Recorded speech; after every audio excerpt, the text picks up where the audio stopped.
Loin du tumulte de leur vie et de leur quotidien difficile d'exilés, une dizaine d'enfants sahraouis profitent de leur séjour annuel en France. Entre deux découvertes et de nombreux partages en centre de vacances, ils font leur escale traditionnelle à Vierzon grâce à la très ancienne et toujours active association d'aide et de solidarité avec le peuple sahraoui. Ainsi mardi, ces enfants du désert saharien ont été reçus en mairie de Vierzon par l'élu Ralida Ferras, sous l'œil toujours bienveillant de leur accompagnateur Labedi et du président de l'association, notre confrère Jacques Feuillet.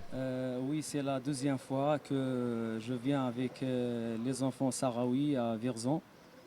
L'objectif de l'avenir des enfants sahraouis dans le cadre vacances en paix ici en France, premièrement, c'est la sensibilisation de la cause sahraoui ici en France pour faire un appel à la société civile française qui est, qui est vraiment sentie dans notre situation particulière, soit un camp de réfugiés sahraouis ou soit dans les territoires occupés sahraouis.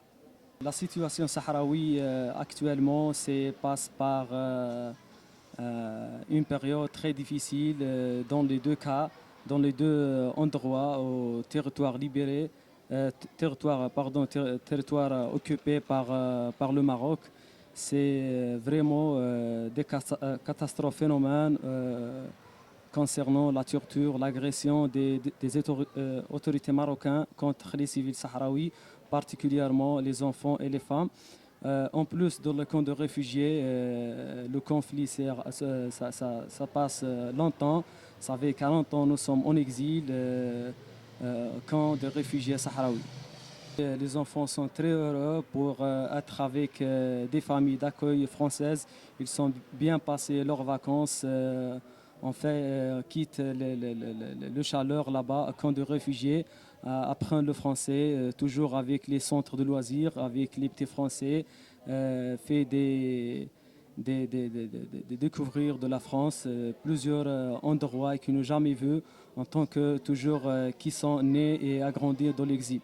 Merci beaucoup. J'oubliais pas le remerciement de la mairie de Vierzon qui accueille la mairie et l'association vierzonnaise de solidarité et soutien le peuple sahraoui depuis 1987 jusqu'à nos jours, jusqu'à 2015.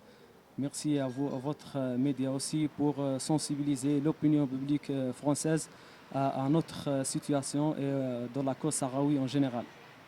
Si pour ces jeunes d'une dizaine d'années, venir en France est avant tout une véritable aventure, faite de la découverte d'un Occident moderne, d'un mode de vie bien différent et bien plus doux que le leur, l'heure est aussi à celle de l'apprentissage de la langue française et de soins médicaux, notamment dentaires, programmés par l'association et dispensés à Vierzon. Car malgré sa demande au droit à l'autodétermination, ainsi qu'à l'indépendance de son territoire, soutenue d'ailleurs par une résolution de l'ONU en 1991, le peuple sahraoui vit sous le joug et la persécution du Maroc, qui occupe illégalement cette partie de désert occidental.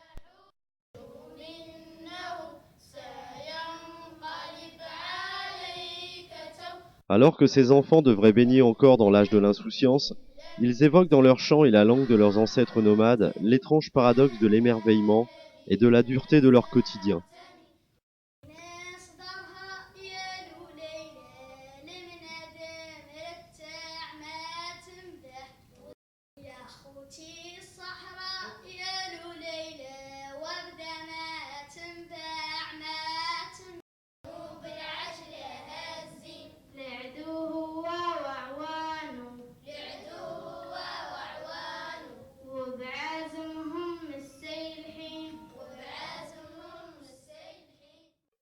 Cette situation d'occupation et d'oppression bien méconnue, ou en tout cas passée sous silence, fait en outre l'objet d'un groupe d'études parlementaires créé en 2013 et présidé par Nicolas Sansu, député maire de Vierzon.